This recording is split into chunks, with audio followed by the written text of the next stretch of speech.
Welcome to the Property Mindset podcast, where I'm Emma Howitt, mentor, investor, and your guide to building wealth, freedom, and personal transformation through property.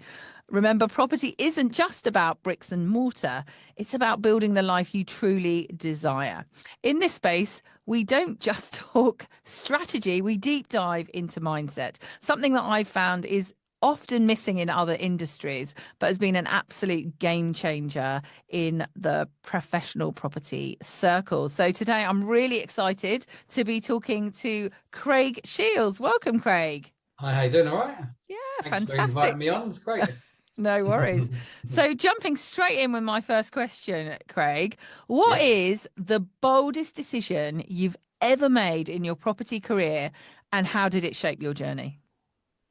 it's a good question. My boldest decision, I would say, going back to the start, was going into business with my business partner now, which was Suzanne Elsey, and she was my client. So she's an interior designer. So probably the boldest decision I ever made was I run my own carpentry company, and all of a sudden I'm in business with one of my best clients. So I would say, and obviously since then we've been 6 years down the line. We're still on our property journey. We've got our own trade to developer masterclass where we train trades to do what we've done. So I'd say that's probably the boldest decision, and obviously it's been a very good decision. so yeah. So I like you it. obviously know you've met Suzanne before. You shared the stage with Suzanne before on one of the property events. So yeah. So I think any builder don't really like working with interior designers. So I think a lot of builders would probably say going into business with an interior designer might be quite bold.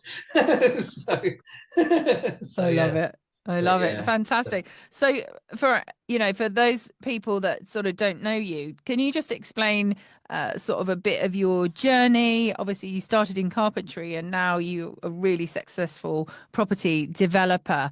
So just sort of give us a brief sort of overview of how that kind of came about. Well, yeah, going right back, obviously, left school as normal boys do, get into the trade, work for a builder, do your apprenticeship, become a carpenter. Moved around a few different carpentry companies, building companies around London. Um, but the property side of things started when I met my wife now, to be Leonie. When I met her father, my father-in-law now had a large portfolio of properties. So my brother-in-law, one's a gas engineer, one's an electrician, one's a joiner, and there's myself as well, being a carpenter. We looked after the property portfolio running a maintenance company. So and that was in Bromley. I used to live in Bromley then, and we built the company and we worked together. But then I took the leap from moving from Bromley down to out to Kent to the Isle of Sheppey because I wanted to get on the property ladder. It was too expensive inside the M25. Yeah. So basically I moved myself away, and me and my brother-in-laws decided that we would, in the nicest way possible, we had enough working with each other. We wanted to go and set up our own businesses. So I went and set up CS Carpentry and Construction Limited, which obviously Craig Shields, as the original, you would as a builder put your initials in front of what you do. Of so course. and I've grown and I grew that business, and I've grown that business. There's 30 guys working for us now. So I grew that through networking. Incredible.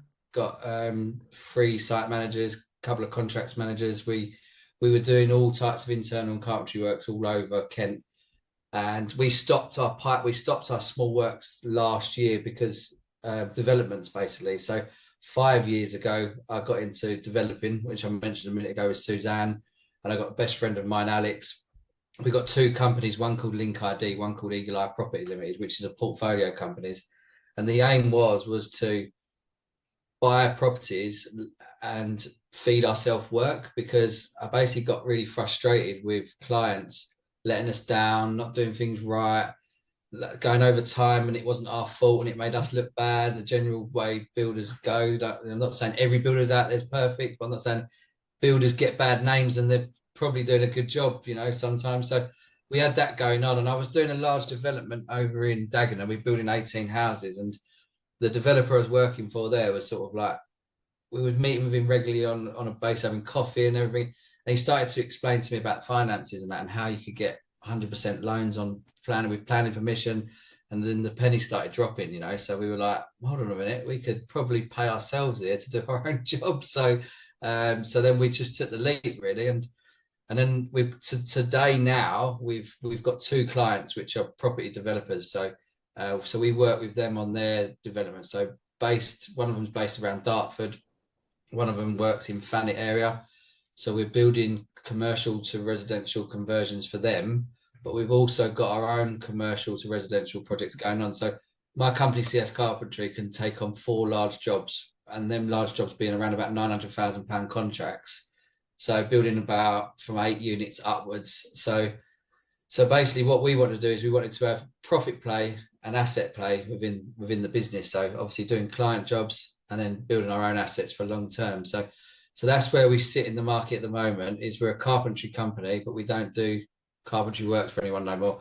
We're the main contractors on site, which carpenters are normally the project managers, site managers, and then we work with other trades to come in. But the 4 jobs we've got going is, so all of my guys just see all of the jobs to be the same because they're all commercial and residential, but some of them are ours and some of them are clients. So that's where we've sort of the journey that we've been on. And obviously Susanna, I mentioned, she's an interior designer. She's at high end in London that we do work with each other. And then obviously Alex, best friend, he's one of my site managers. So he runs our jobs and me and Suzanne do the other jobs. And yeah, and over the years, I've done a lot of business development and I've brought myself off the tools and my team's just reporting back to me now, which is great. So that's why we set up the Trades Developer Masterclass, because it frustrates me seeing lots of trades haven't got pensions. And I think my pension is my portfolio. So, and if you can build that with your own hands, we're trying to teach trades to be able to do that and be their own client, you know. So that's the sort of journey that we've gone on. And over the next few years, the course with the trades is going to be a big thing for myself. So we're already 2 years into it, so it's already a big thing. But we're going to grow on that over the next few years, like any other business does, really. So, but yeah, so that's a general gist of me and where I've been. There's loads of slip ups along the way and bad times and good times, but the general gist of that's where we went to, really. So amazing. Oh, that's absolutely incredible, Craig. And such an amazing journey. But not everyone takes your path. Not everyone manages to do what you do. So you've made some really considerable transitions from, basically being an apprentice trade to now inherently having basically a sort of your own circular environment of creating the jobs for your business, and obviously having a couple of extras as well. So surely you must have had some kind of key mindset shifts to enable you to sort of transition from, the trades mindset, so to speak, to this very different kind of developer and then actually helping others. Yeah, well, I think a lot of it goes back to obviously where we looked after my father-in-law's portfolio. So I could see when my guys work on my jobs and there's no client around, let's say, you generally get a good feel with the guys. Like there's a good atmosphere. They don't feel the pressure. A little bit, not saying that like they're not doing the job on time or nothing, but you actually get a little bit more out of them, So, and then with regards to like being our own client, I was doing lots of extensions, loft conversions and stuff like that. I was fed up of like looking after someone's cat or making sure they didn't leave the back garden or anything. So, and then when we did get into like larger developments, for like I said, the one in Dagenham, people get scared of big jobs, but actually when you're doing 18 houses, it's just one job, but just repeating it 18 times over. So, and then when you start looking at numbers, you start thinking, hold on a minute. And then, like I said, when I started finding out about finance and started doing some research on what and how we can do things, that was when the penny started dropping, thinking, hold on a minute, I can stop looking after extensions, loft conversions, changing people's staircases. Because at the end of the day, I got a lot of enjoyment from that and high-end work, but it does get to a point where you look forward and think, well, I haven't got a pension. I'm working hard. My arms are hurting, my back's hurting. I'm taking all this stress. Construction's a hard game. We need to start making some rewards for ourselves, because if we don't, it'll be too late. So hence the reason why to start building portfolios and start putting, and then you go down to obviously our niche of what we want to do. So commercial and residential now is a big thing. So it's easy for us to go into a building as carpenters. Putting a shovel in the ground is not always the best thing. So if we can take a building now, it's already got a roof and already got windows, we can go in and just remodel the inside. Then that's our niche. That's what we're good at. And we can do it, eat, sleep, repeat, really. And that's the reason why we're really now nailing down on the commercial residential buildings. We're building 92 units at the moment over Kent. So it's like, and they're just over 4 or 5 jobs over a few sites. So it's like, but it's not, it's less stressful than doing one extension for somebody, you know? So, and that sounds mad, but it's, once the design's done, it's that design repeated over. It's, the clients that you got, the developer clients have got the right mindset. Like when you're working in people's houses, and some people just haven't got the vision. And when you start building stuff, and like actually, I don't really, I didn't think it'd come out like it's like, that's what it looks like on Pinterest. You know, it's like it just drove me mental. You know, I just like I've had enough of it. I've had enough of it, and that was the biggest mindset change for me. And now we're involved in it, and you start becoming your own client. I think it's always hard to go back that way, you know. So, but yeah. So that's interesting, isn't it? So you talked about a lot of kind of issues, a lot of pain. It's not Yeah, really, you didn't necessarily feel valued, rewarded in what you're trying to do. And that's it's right. then trying to see, well, what other things can we do? And you basically develop that. But obviously you then started going on to these massive projects. I mean, just what you're doing right now makes me think, wow, that puts my little 9-bed HMO into, into reality. But inherently, you talked about, being scared, but that is a big stopping point for a lot of people. So when you have those moments of kind of doubts or massive setbacks happen, how do you kind of overcome them? What lessons have you kind of learned along the way to help you move Well, forward with those? I would say straight away, you can't do it all on your own. I think business partners are a very big key to that. I think adding, like with Alex and I, we're very similar, but we both add something very different to the site. Both got slightly different personalities, but the same values. Same as Suzanne, she's got different values. She's got different skill sets than what I have. So when you say, when we got setbacks, like if you have a setback, you've always got someone else to go to. You've always got someone else's opinion. Like me and Suzanne have had our days where it's like, oh God, and it's like, no, just keep going. Like one of it, just keep going. Like it will all come true, you know. And I think having that support around you, and the 2 clients that I do talk about, one of them I've actually done a JV with, and he's great as well, and I've learned from him. So I think collaborating with people is a real big thing. I do encourage it with people because you can't do it all, you know. You can't do everything, you know. And it's like having your business. I can't run 30 guys. My team are running 30 guys. Do you know what I mean? And not just one person running all them 30 guys. Some of them are running 7 of them. Some are running 5 of them. So it's broken down, isn't it? So I think when you're doing your property journey, like I admit I'm dyslexic. I'm not that great with admin and that, but I've got other people that I work with. I've got VAs that bring in. It's having that team around you, isn't it? But definitely collaborating with people that you share the risk as well, you know, because it's sometimes when you work with people and you're taking all the risks, they just go home at 5 o'clock, don't they? But when there's a few of you involved, you all, and business owners, you know yourself, you work every hour God sends. Do you know what I mean? And you put everything into it. So I definitely think collaboration with each other and business partners is a massive thing, you know, because a lot of people are like, no, I'm not doing it with anyone else. I'm not sharing the profit with anyone. Yeah, that won't make me no money. But the end of the day is if you do one property and it's making you £300 a month and it's split between 2 of you, it's 150, but that might take you long and you're building 20 a year, then you could build 10 a year and it's taking you long, you know. So definitely collaboration with people and business partners is a big one for me, to be fair. So Cool. So what would you sort of say to people, and how do you think you've put in that kind of due diligence and understanding? Because a lot of relationships do fall apart, don't they? yeah, And I yeah, know yeah. you're into sort of wealth dynamics and stuff like that.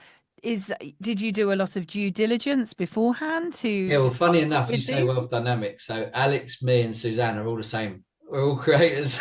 So and on some courses you go on, they say creators are unemployable. So it's quite That's funny. me as well. So they say, so it's quite interesting, but somehow it works. But due diligence. So like my business partners that I've got, obviously Alex, we've grown up with each other since we were 11, so we trust each other. We've got each other's back. Me and Suzanne, we worked with each other before. I was Suzanne's main contractor. So when I said it was a bold decision to go with Suzanne, obviously she's a client of mine. So it was probably more bold for her to take on the builder, really. But we knew each other. We knew each other's values. They aligned with each other very well.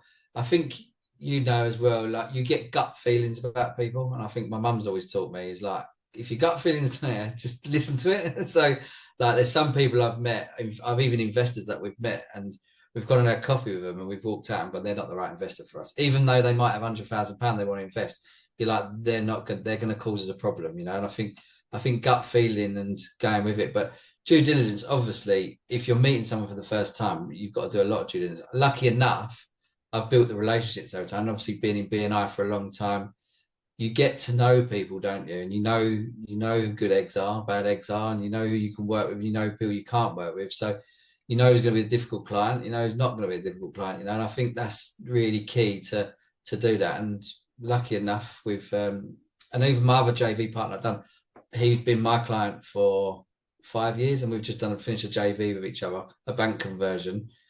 But he's obviously taken him time to do it with me as well, you know. So it works both ways, doesn't it? So yeah, fantastic. I think also as well, what you've talked about there is you got to know these people first. So you'll often hear, yeah, like I've had mentees that have said, "Oh, I met somebody last night, and we're going, we're already deciding what business we're going in together." And I kind of sort of try and put it back into reality and say, "Well, did you marry your husband the day you met him?" yeah, that's Like right. Yeah, you just don't do that, do you? You no, have to get to no, know people. You have to sort of yeah, understand it, and that initial kind of infatuation and yeah, excitement I that agree. when you Yeah, first meet somebody, I agree. Yeah, it might totally. have Yeah, gone in a couple of weeks. So the yeah, fact that you've spent all that time actually yeah, really understanding them and also working in extreme scenarios, I should imagine, yeah, doing developments, you'd have had timelines, you'd have seen how people react to it, and yeah, you're like, okay, yeah, I really like the way they work through it. I see that they're actually, rather than, let's say, blaming me when perhaps I did something not quite as they'd anticipated,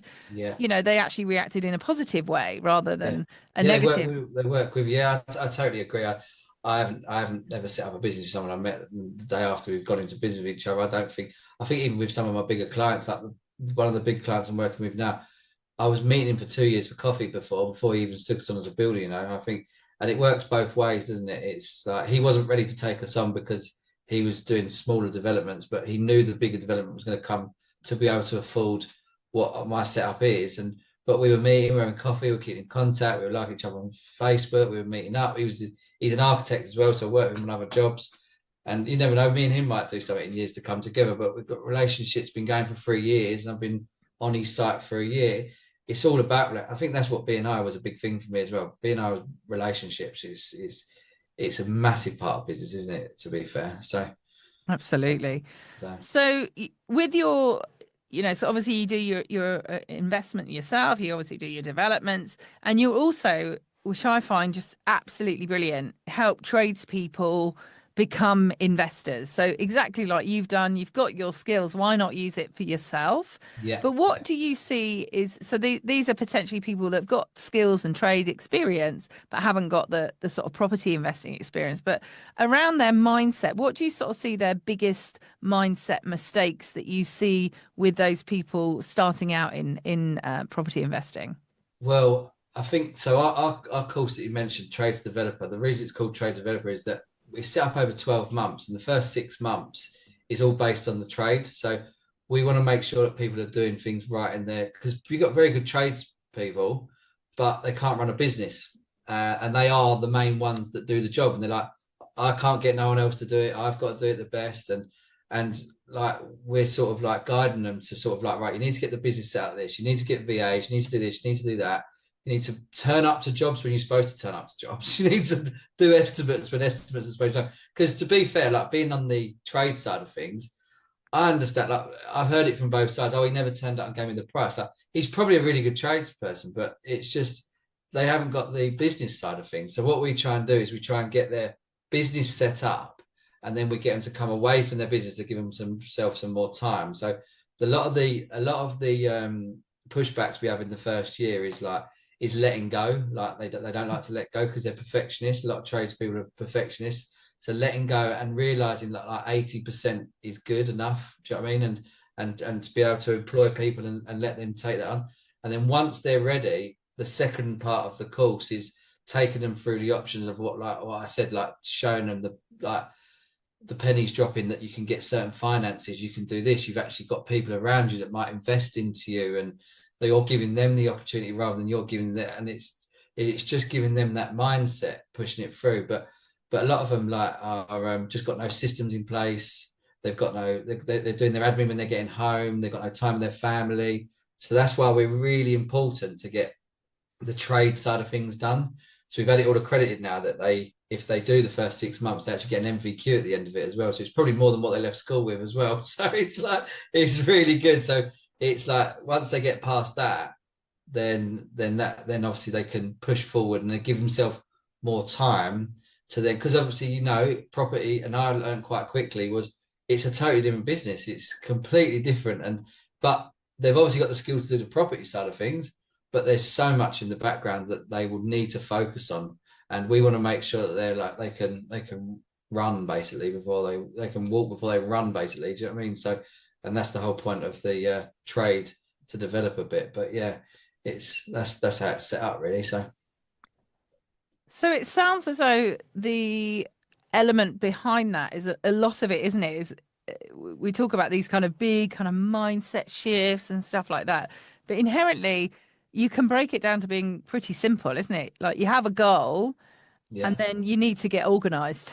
It is almost just literally that, isn't it? And if you can't do it, get someone else to do it. Well, we actually get them to strategize, like when like their life, like how long did you see yourself working? Like, well, actually put it down on paper. What are your targets between now and then? Like, oh bloody hell, I need to do this. And actually looking back on what they've done as well, they're actually quite surprised of what they've done. So it's like, and I don't feel a lot of tradespeople do that. Like, they go out, they're busy in the day, and they don't spend much time on the business. They're out there in the business, and that's what we're trying to get them to do. And that's, to be fair, as a creator in Wealth Dynamics, I thrive more on business development than I do actually in the business. I could work on the business every day of the week. I'd be happy. I'd be a happy man. Do you know what I mean? So, but sometimes you've got to work in it. So, unfortunately, Absolutely. Yeah, absolutely. So, there are plenty of sort of tradespeople out there. There are, I'm sure, a number of tradespeople who've become property investors, but you really have done extremely well. Big pat on the back. You've created an enormous portfolio. I think, is it 11 million? Yeah, at the moment, yeah. About 11 million, and not even over a lifetime, over a really short period of time.